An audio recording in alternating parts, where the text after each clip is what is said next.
자라게 돼 있습니다. 다. 예수라고 했잖아요. 예수. 그래서 예수님이 우리 속에 들어오면은 예수의 생명이 내 안에서 싹이 나서 자라기 시작합니다. 그래서 예수가 내 마음을 주장하면은 우리의 삶 속에 혁명적인 변화가 일어나요. 혁명적인 코페르니쿠스적인 그런 전환이 일어나게 됩니다.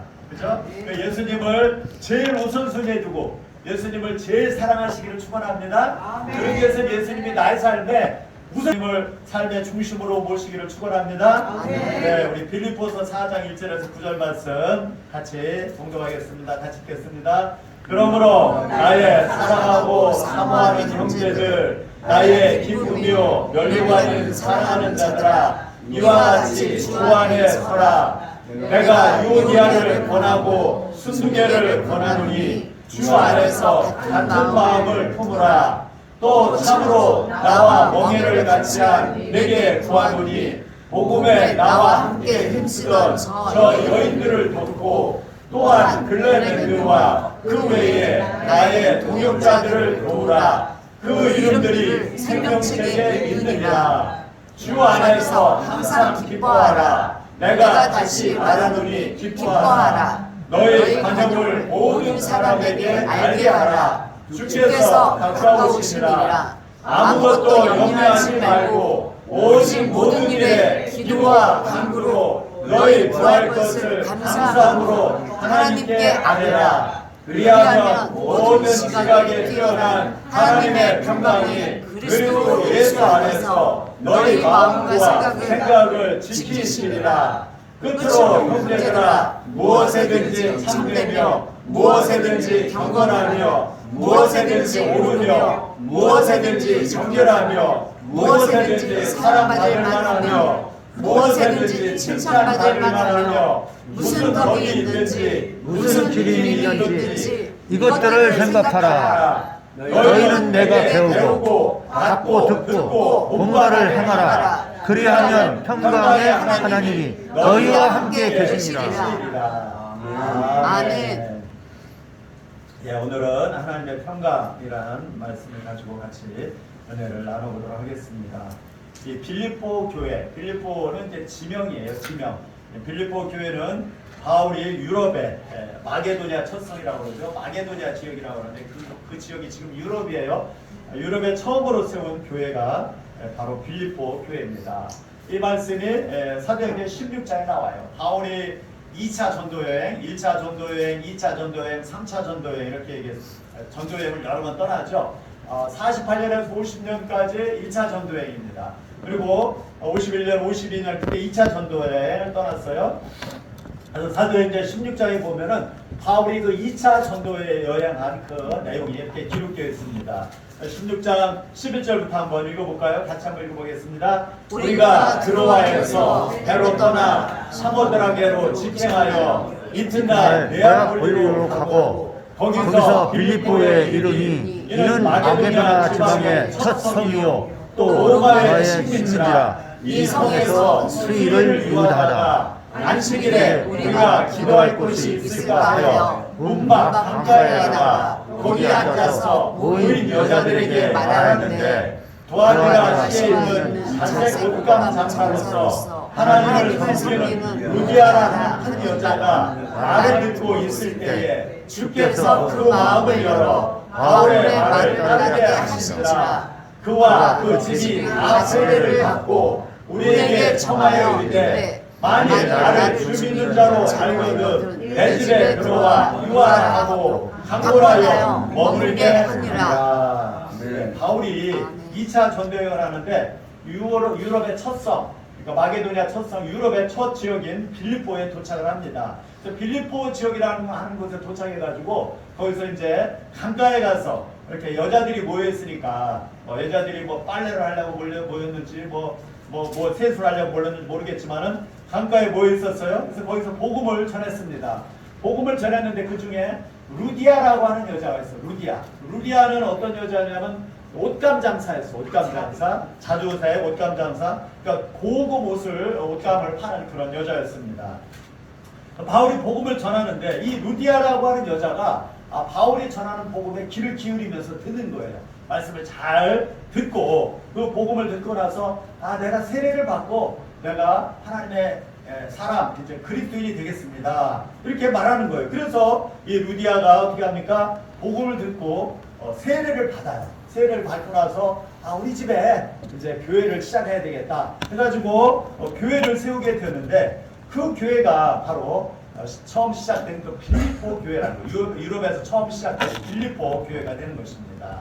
그래서 제가 11월 달에 그 성리순례 갔었잖아요. 거기 가보니까 그 바울이 복음을 전했던 그 강이 있어요.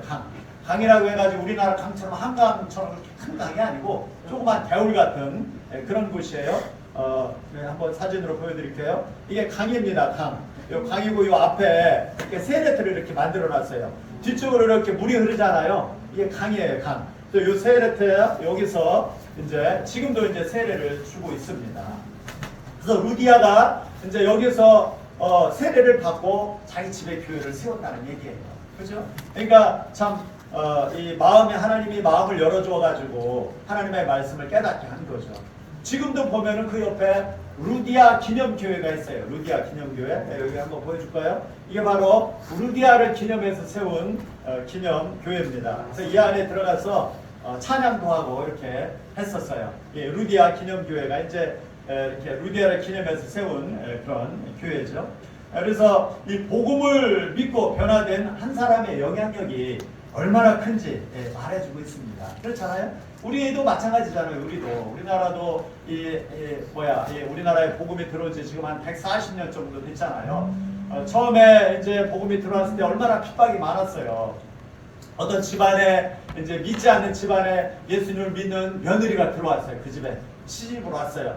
그래가지고 그 집에서 이제 사는데 아무도 안 믿잖아요. 시아버지도 안 믿지, 시어머니도 안 믿지, 시동생도 안 믿지, 시누이도 안 믿지. 그러니까 그 며느리가 어떻게 했을까요? 밤낮으로 울면서 기도하는 거죠. 울면서 아이고 우리 시아버지 예수 믿게 해주세요. 우리 시어머니 예수 믿게 해주세요. 우리 시동생 예수 믿게 해주세요. 막 그렇게 밤낮 눈물로 기도하다 보니까 그 집안 사람들이 한 사람 한 사람 어떻게 됐어요? 한 사람 한 사람 예수 믿고 나중에 다 그 집에 구원받게 되는 그런 놀라운 역사가 우리나라에도 많이 있잖아요. 그렇죠? 그래가지고 그 사람들이 이제 대대로 이제 예수님을 믿고 그 집안에 또 목사님도 나오고 선교사님도 나오고 그런 가정들이 얼마나 많습니까? 그죠? 그렇게 이제 우리나라에도 교회가 이렇게 그 믿는 사람들이 이제 생기면서 교회가 세워지고 그런 경우들이 얼마나 많은지 모릅니다. 그죠? 그래서 한 사람의 영향력이 그만큼 크다는 얘기예요. 그래서 우리가 예수님을 제대로 만나고 예수님을 제대로 믿는 것이 필요한 것입니다. 바울은 그 빌립보 교인들을 향해서 뭐라고 얘기하느냐면은 너희는 나의 기쁨이요 또 나의 면류관이다 이렇게 고백을 하고 있습니다. 기쁨이요 면류관. 왜냐하면은 그들에게 복음을 전해서 그들이 예수님을 믿었으니까 그들을 볼 때마다 바울의 마음이 얼마나 기쁘겠어요. 그죠? 또 그것이 하나님 앞에 가서 상을 받게 되는 면류관이라는 얘기, 면류관. 그죠? 그래서 이 바울은 그들이 나의 기쁨이다 고백하고 있는 것입니다. 그만큼 바울은 빌립보 교회를 자랑스럽게 여기고 있었다고 하는 것을 말씀하고 있습니다.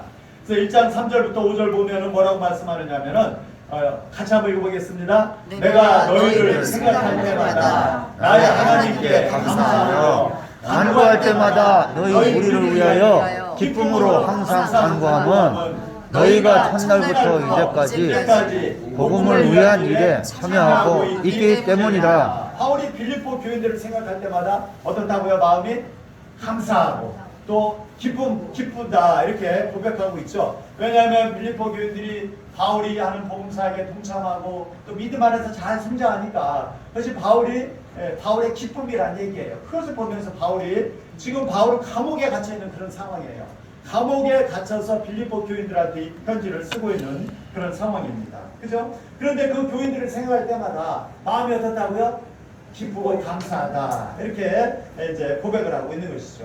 저와 여러분이 누군가의 기억 속에 감사와 기쁨을 주는 그런 사람으로 기억되기를 소원합니다.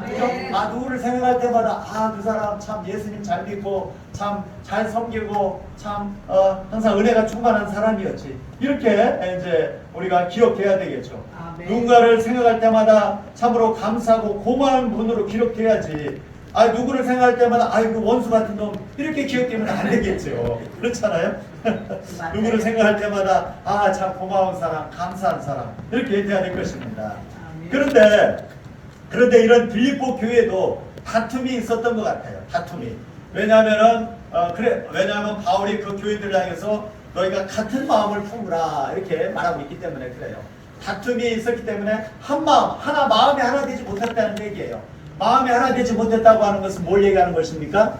다툼이 있었다는 얘기죠. 서로 간에 다툼이. 그죠? 4장 2절에 보면은 같이 한번 보겠습니다. 또 내가 유디아를 권하고 순두개를 권하노니 주 안에 같은 마음을 품으라. 유디아하고 순두개는 여자예요. 여자. 유디아하고 순두개라고 하는 그런 여자 집사인지는 모르겠지만 이런 신앙이 신실한 사람들이 있었어요. 그런데 이 유오디아와 순두개라고 하는 여인들이 서로 주님의 일을 열심히 하려고 하다 보니까 서로 간에 갈등이 있었던 것 같습니다. 갈등이 있으면 어떻게 돼요? 마음이 하나 되지 못하죠. 마음이 하나 되지 못하고 다툼이 일어나게 됩니다. 이 유오디아라고 하는 여자하고 순두개라고 하는 여자가 그랬다는 얘기예요. 교회 안에서 서로 열심히 주님의 일을 하려고 하다 보니까 갈등이 생겨서 다툼이 일어났습니다. 다툼이 있으면 어떻게 되나요? 평안이 깨어지게 되죠. 평안이 깨어지고 더 나아가 교회 공동체가 무너지게 되는 것을 볼 수가 있습니다. 요즘 교회들이 여러 가지 그냥 분쟁이 있어가지고 나누이고 또 분열되고 그런 경우들이 얼마나 많은지 몰라요. 그렇잖아요. 교회가 하나 돼야 되는데 하나 되지 못하고 서로 자기 의견만 내세우다 보니까 서로 싸우게 되는 그런 경우들이 많습니다. 그러니까 평화가 깨어지고 이제 무너지게 되는 것이죠. 다툼의 원인은 뭘까요? 내 생각이 더 옳다고 생각하니까 그런 거예요.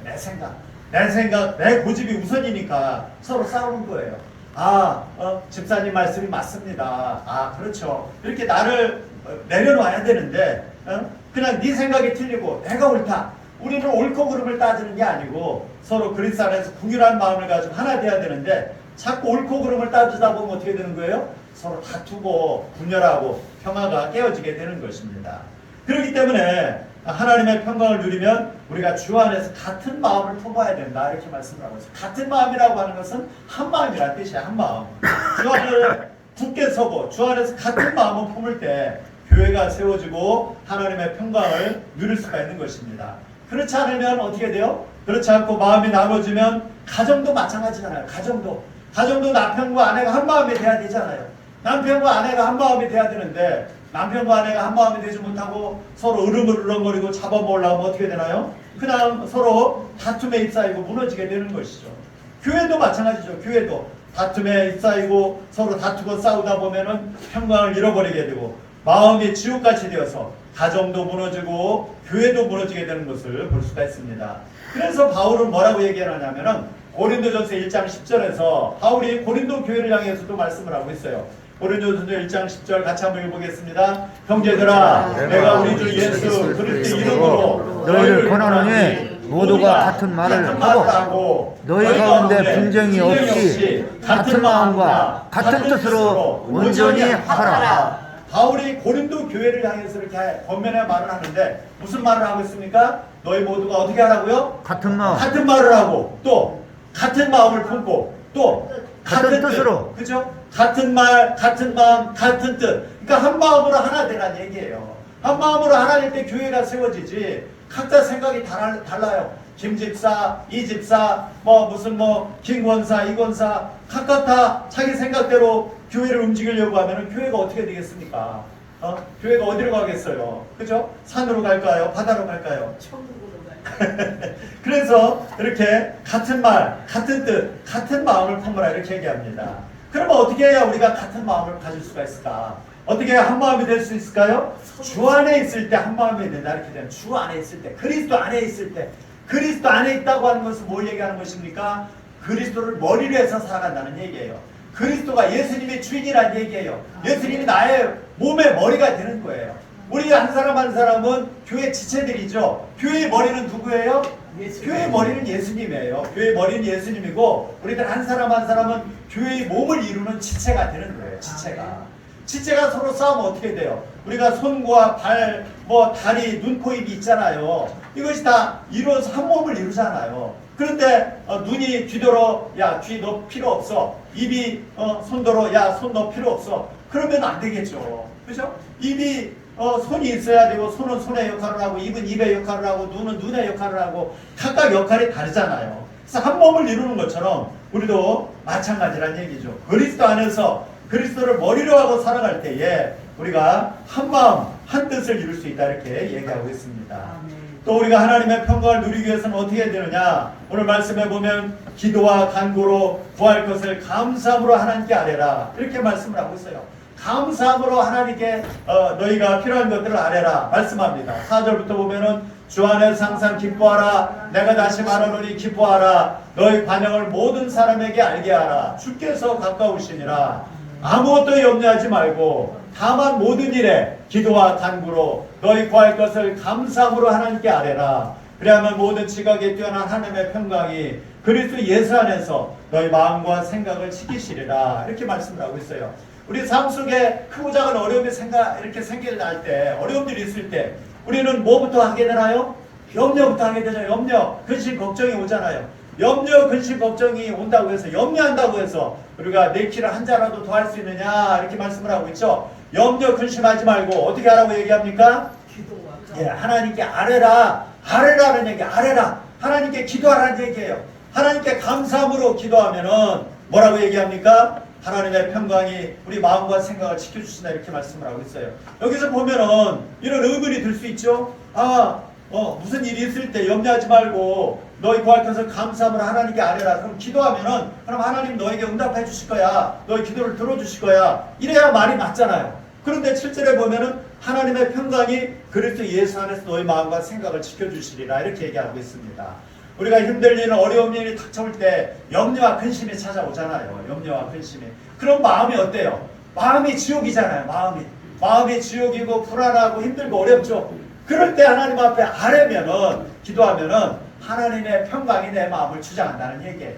하나님의 평강이 찾아오면은 아무리 힘들고 어려운 상황도 어떻다고요? 넉넉히 극복할 수 있다. 이렇게 말씀하는 거예요. 그래서 하나님의 평강이 너희 마음과 생각을 지키신다. 이렇게 말씀을 하고 있습니다. 바울은 오늘 말씀해 보면은 이 빌립보서에서 기뻐하다 이런 말을 아주 많이 쓰는 것을 볼 수가 있어요. 바울 자신도 현재 감옥에 갇혀 있는 상황이에요. 왜 감옥에 갇혔어요? 복음을 전하다가 하나님의 복음을 전하다가 감옥에 갇혀서 지금 힘든 그런 상황 가운데 있습니다. 그러면 보통 사람 같으면 어떻게 했을까요? 아이고 내가 이거 하나님의 일 한다고 이게 무슨 꼴이야 이게. 아이고 내가 이게 뭐 하나님의 일 한다고 감옥에 갇혀가지고 이렇게 매도 맞고 아이고 엄청 고생하는데 아이고 때려쳐야지. 아이고 집어쳐야지. 보통 같았으면 그렇게 생각했을 거예요. 저 같은 경우도 그런 생각이 들 때도 있어요. 우리 개척교회, 조그만 교회 이렇게 하잖아요. 그러면 여러 가지 힘들고 어려운 일이 있을 때 보면은 아이고 이거 뭐 언제까지 이렇게 해야 되나 막 그런 생각 들고 아이고 뭐 올해까지만 하고 그만둬야 돼 그런 생각 들 때도 있어요. 솔직히. 그렇죠? 그러나 바울은 그런 상황 속에서도 어쨌다는 얘기예요? 하나님 앞에 감사함으로 기뻐했다 이렇게 말씀하고 있습니다. 여러 가지 힘들고 어려운 상황이 있지만 빌립보 성도들도 여러 가지 박해와 핍박을 받고 있는 상황이었지만 바울은 그들을 향해서 항상 기뻐하라 이렇게 말씀하는 것을 볼 수가 있어요. 힘들고 어려운 상황이 닥쳐오면은 보통은 내가 하나님을 믿는데도 왜 이렇게 어려움이 찾아오지? 이렇게 하면서 불평하고 원망하기가 쉽습니다.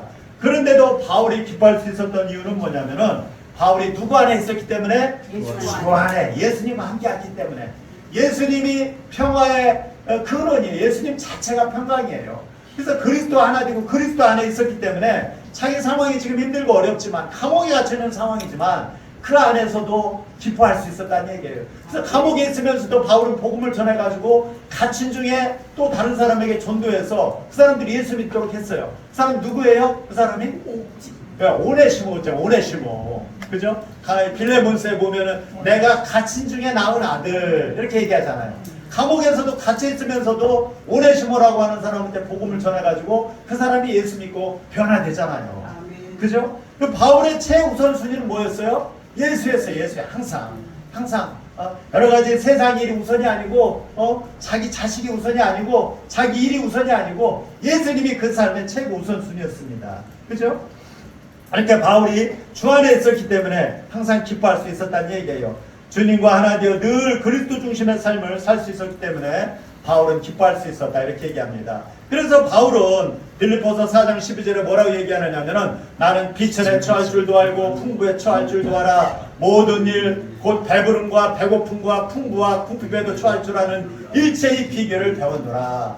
예수 안에 살기 때문에 가난하건 부하건 낮아지건 높아지건 뭐 배부르건 배고프건 그런 건 상관하지 않고 일체의 비결, 감사하는 비결을 배울 수 있었다 이렇게 얘기합니다. 우리는 흔히 우리의 삶이 힘들고 어려울 때 내 삶에 궁핍감이 찾아올 때 어때요? 원망하고 불평하잖아요. 원망하고. 그러나 바울은 그 안에서 그리스도 안에 있었기 때문에 감사하고 기쁨을 누렸다 이렇게 얘기합니다. 그렇잖아요? 그래서 이 바울이 자기 삶이 힘들고 자기 상황이 힘들고 어렵지만 슬픔이나 우울을 뛰어넘는 그런 참된 기쁨은 오직 하나님께 기도와 간구로 그렇게 고백하고 아뢰고 기도하는 데서 이렇게 찾아온다고 하는 것을 고백하고 있는 것입니다. 우리는 뭔가 어려운 일을 당하게 되면 염려하고 걱정하고 근심부터 하게 되지만 염려하고 근심한다고 해서 어떤 문제도 해결되지 않는 것입니다. 하나님께 감사하고 기도하면은 모든 지각에 뛰어난 하나님의 평강을 얻고 누릴 수 있다 이렇게 말씀을 하고 있어요. 이것을 저와 여러분의 삶 속에 적용해 보시기 바랍니다. 내가 지금 염려하고 걱정하는 일은 무엇인가? 지금 내가 당면하고 있는 문제는 무엇인가? 그것을 하나님께 감사함으로 기도와 간구하면서 아뢰고 있는가 한번 적용해 보시기 바랍니다. 또한 하나님이 주신 평강을 누리려면 주님께 배우고 받고 듣고 본바를 행하라 이렇게 말씀을 하고 있습니다. 말씀을 듣고 우리가 배운 것을 어떻게 하라고요? 삶 속에서 그대로 쉽게 행하라는 얘기죠. 그래서 야고보서에 보면 뭐라고 얘기합니까? 행함이 없는 믿음은 무슨 믿음? 죽은 믿음. 우리가 말씀을 듣고 배웠으면 그것을 우리의 삶 속에서 그대로 행하라는 얘기예요. 그렇죠? 그냥 말씀을 한쪽으로 듣고 한쪽으로 흘려버리면은 무슨 소용이 있겠습니까? 그렇잖아요? 그래서 바울은 이렇게 받고 배우고 받고 듣고 본바를 행하라 말씀합니다. 그것이 8절 9절이죠. 끝으로 형제들아 무엇에든지 참되며 무엇에든지 경건하며 무엇에든지 오르며 무엇에든지 정결하며 무엇에든지 사랑받을 만하며 무엇에든지 칭찬받을 만하며 무슨 덕이 있든지 무슨 기름이 있든지 이것들을 생각하라. 너희는 내게 배우고 받고 듣고 본바를 행하라. 그리하면 평강의 하나님이 너희와 함께 계시리라. 우리가 주일날 이렇게 하나님의 말씀을 듣잖아요. 이 말씀을 내 마음에 새겨서 한 주간 세상에 나가서 그대로 살아가는 거예요. 그대로 살아갈 때 하나님의 평강이 나와 함께한다 이렇게 말씀을 하고 있습니다. 저와 여러분이 이 들은 말씀을 마음에 새겨서 또 한 주간 세상에 나가서 생활할 때 늘 하나님의 평강이 함께하는 그런 복된 나라를 되시기를 축원합니다. 그래서 우리의 시민권은 하늘에 있어요. 우리는 하나님의 백성이에요. 하나님의 백성, 하나님의 자녀가 됩니다. 그렇기 때문에 이 땅에서 나그네로 사는 동안 무엇이든지 우리는 이 땅에서 나그네로 이 땅에서 영원히 사는 게 아니에요. 내일을 알 수가 없어요. 내일을. 아니 엊그제 그 누구야 그 배우 그 이선균 나이가 50도 안 됐는데 아유 얼마나 참 그 세계적인 배우인데 안타깝잖아요. 누가 그럴 줄 어떻게 알았습니까? 내일을 알 수가 없어요. 이선균 씨 참 안타깝잖아요. 그죠? 참으로 물론 자기의 어떤 결백을 주장하기 위해서 그런지도 모르겠지만은 참으로 이렇게 우리 일이 내일을 알 수가 없다는 얘기예요. 그러니까 뭐에 우선순위를 두라는 얘기예요? 하나님께 우선순위를 두고 살라는 얘기죠. 그죠? 이렇게 우리의 시민권은 하늘에 있기 때문에 늘 참되고 경건하고 옳고 정결하고 사랑과 칭찬을 받을 만하고 덕과 기림이 있게 살아야 된다. 이것을 말씀을 하고 있습니다. 어떤 상황에서도 세상에 소금과 빛이 되는 일이 무엇인지 생각하면서 그렇게 살도록 하라는 얘기예요. 이를 위해 우리는 혼자 생각하지 말고 교회에서 본이 되는 그런 지체들로부터 배우고 받고 듣고 보아야 하는 것입니다. 더 나아가서 그 본보기에 따라서 행해야 되는 것이죠. 우리 교회에서도 믿음의 본이 될 만한 사람들 있잖아요. 그 사람들을 보면서 그죠? 아 나도 저렇게 살아야지. 아 나도 예수님과 함께 동행하는 삶을 살아야지. 이렇게 서로에게 도전을 주고 서로에게 이렇게 뭔가 공기를 부여할 수 있는 저와 여러분이 되시기 바랍니다. 그죠? 그렇게 우리가 거룩하게 살고자 힘쓰면 평강의 하나님이 나와 함께 계시는 가장 큰 상을 받는다 이렇게 말씀을 하고 있습니다. 이것도 한번 적용해 보시기 바랍니다. 믿지 않는 가족과 이웃에게 본이 되도록 오늘 내가 생각하고 행해야 될 일은 무엇인가 한번 생각해 보시기 바랍니다. 어떤 분의 간증이 있어요. 이분은 허무함과 냉소적인 시선으로 사람들을 차갑게 대하는 그런 경향이 있었다고 합니다. 20년 전만 해도 이런 사람이 아니었는데 세상의 성공을 쫓아서 그냥 앞만 보고 달려왔더니 어느새 성격이 그렇게 많이 변하게 되었다고 합니다. 그러니까 모든 것을 비판적으로 보고 냉소적으로 보고 그냥 사람들을 차갑게 되었다는 얘기죠. 그죠? 자기가 그렇게 변했대요. 가정에서는 아내와 소통이 되지 않아서 힘들고 직장에서는 인정받고자 일과 인간관계에 모든 에너지를 쏟다 보니까 너무나 지쳐버렸답니다. 주중에는 아내와 지옥 같은 전쟁을 치르고 주일에는 아내와 화해하기를 바라면서 예배에 참석하곤 했답니다. 하지만 예배를 드려도 아내와의 갈등과 회사에서 힘든 환경은 나아지지 않았답니다. 오직 문제가 해결되기만을 원하다 보니 이 뭡니까? 신앙이 성장하지 않고 주일 예배에 참석하는 것만으로 이렇게 생색을 냈다고 합니다. 그러다가 말씀 묵상에 힘쓰는 교회에 속하게 되었고 한 영혼에 대한 안타까움이 느껴지는 그런 구원의 말씀을 들으면서 성령이 임했다고 합니다. 그러니까 말씀에 집중했다는 얘기예요. 말씀에 하나님 말씀에 귀를 기울이면서 그 말씀을 되씹고 또 묵상하고 하니까 말씀이 누구에 의해서 기록되었어요? 성령이 말씀을 기록했잖아요. 성령이 하나님의 말씀을 깊이 읽고 묵상하다 보니까 성령이 자기 마음속에 임하는 것을 느꼈다고 합니다. 그동안 교회에 몸만 왔다 갔다 할 때는 느끼지 못했던 주님이 주시는 평강을 느끼게 되었다고 합니다. 그제야 비로소 자신이 하나님과의 관계가 바로서야 자신이 살아나고 아내와의 갈등도 직장 생활의 어려움도 해결된다고 하는 것을 깨달았습니다. 그러니까 뭐가 제일 우선순위라는 얘기예요? 무슨 관계가? 하나님과의 관계. 하나님과의 관계가 올바로 돼야 가정에서 아내와의 관계도 올바로 되고 직장에서 다른 동료와의 관계도 올바르게 되고 상사와의 관계도 올바르게 되고 다른 인간관계도 올바르게 된다는 얘기예요. 그렇게 올바르게 되기 위해서는 제일 우선순위가 뭐라고요? 누구와의 관계가 중요시하다고? 하나님과의 관계. 하나님과의 관계. 하나님과의 관계는 누가 해결해 주는 것이 아니에요. 내가 하나님 앞에 나가서 하나님과의 그 관계를 깊게 하기 위해서 내가 이렇게 무릎을 꿇어야 되는 것이죠. 그죠? 그래서 이 사람이 그것을 깨달았대요. 아, 내가 하나님과 관계가 제대로 올바르지 않았구나. 그냥 교회만 왔다 갔다 했지, 하나님과 올바른 관계 속에 있지 않았구나. 그것을 깨닫고 이제 날마다 말씀을 묵상하면서 자신이 주 안에 굳게 서 있을 때에 자신의 허무함과 또 냉소적인 마음 그런 것들이 기쁨과 사랑으로 바뀌게 되는 것을 깨닫게 되었다. 이렇게 고백하고 있습니다. 하지만 인간이니까 여전히 연약해서 날마다 아내를 힘들게 하고 자녀들을 아프게 하고 또 직장에서도 스스로 힘들게 하고 있다. 이렇게 고백을 하고 있어요. 그럼에도 이제는 자신의 어두운 표정과 차가운 행동이 아내와 자녀들에게 큰 상처가 됨을 기억하고 조심하겠다. 이렇게 결단을 하는 것을 볼 수가 있습니다. 하나님의 평강이 그리스도 예수 안에서 자신의 마음과 생각을 지키시도록 날마다 하나님의 말씀을 읽고 묵상하겠다. 이렇게 적용을 하고 있어요. 그러니까 우리는 하나님을 만나기 위해서 어디로 들어가야 돼요? 네, 성경 속으로 들어가요. 성경 속으로. 그래서 하루에 그래서 최소한 성경을 몇 장씩은 읽으셔야 우리가 영의 양식을 취할 수가 있는 거예요. 왜냐하면 성경이 보니까 양식이니까 양식. 우리 영의 양식이니까. 우리 육체도 밥을 안 먹으면 어때요? 밥을 한 끼라도 안 먹으면 배고파서 그냥 헐떡이잖아요. 우리 영혼도 마찬가지예요. 영혼의 양식은 말씀이기 때문에 말씀과 늘 가까이 하는 삶을 살 때 하나님의 평강이 저와 여러분의 마음과 생각을 지키신다고 하는 사실을 믿으시기 바랍니다. 그죠? 그래서 우리가 나 바빠서 성경 볼 시간 없어. 나 바빠서 성경 묵상할 시간 없어. 나 뭐 사람 만나기도 바쁘고 직장 일하기도 바쁘고 너무너무 바빠. 근데 그 중에서 텔레비는 보나요? 안 보나요? 텔레비 보는 시간 한 30분만 줄여도 충분히 하나님과 깊은 교제를 나눌 수 있습니다. 그죠? 정말 저와 여러분이 늘 하나님의 평강을 누리시기 바랍니다. 하나님의 평강이 나와 함께하기 위해서는 어떻게 되느냐? 주 안에 굳게 서고 주 안에서 같은 마음을 품으라. 이렇게 말씀했죠. 같은 마음, 그리스도 안에 있을 때 같은 마음을 품을 수 있다는 얘기예요. 또 아무것도 염려하지 말고 모든 일에 기도와 간구로 구할 것을 감사함으로 하나님께 아뢰일 때 우리가 하나님의 평강을 누릴 수 있다 얘기합니다. 또 주님께 배우고 받고 듣고 본바를 행할 때에 하나님의 평강이 우리의 마음과 생각을 지키시고 평강의 하나님이 우리와 함께 하실 것이다. 이렇게 말씀을 하고 있어요. 늘 이 하나님의 평강과 은혜를 누리며 살아가는 저와 여러분 모두가 되시기를 축원합니다. 아멘. 네, 우리 같이 기도하겠습니다. 하나님, 참으로 제 마음속에 세상 염려와 걱정과 근심이 가득합니다. 저희 마음속에 하나님의 평강을 부어주옵소서.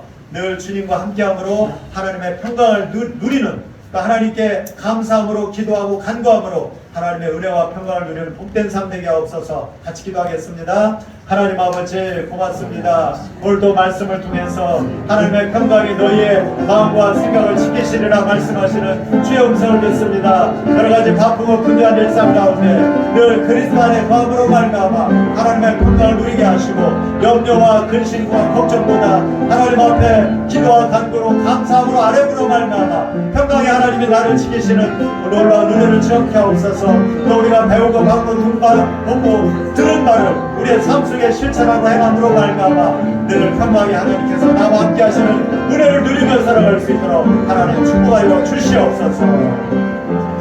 고마우신 아버지 감사합니다.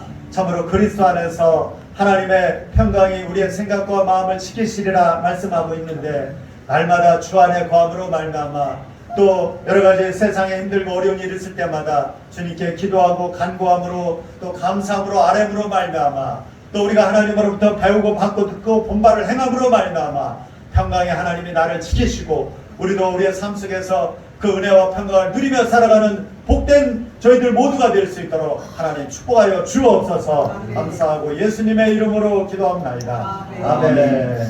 네, 우리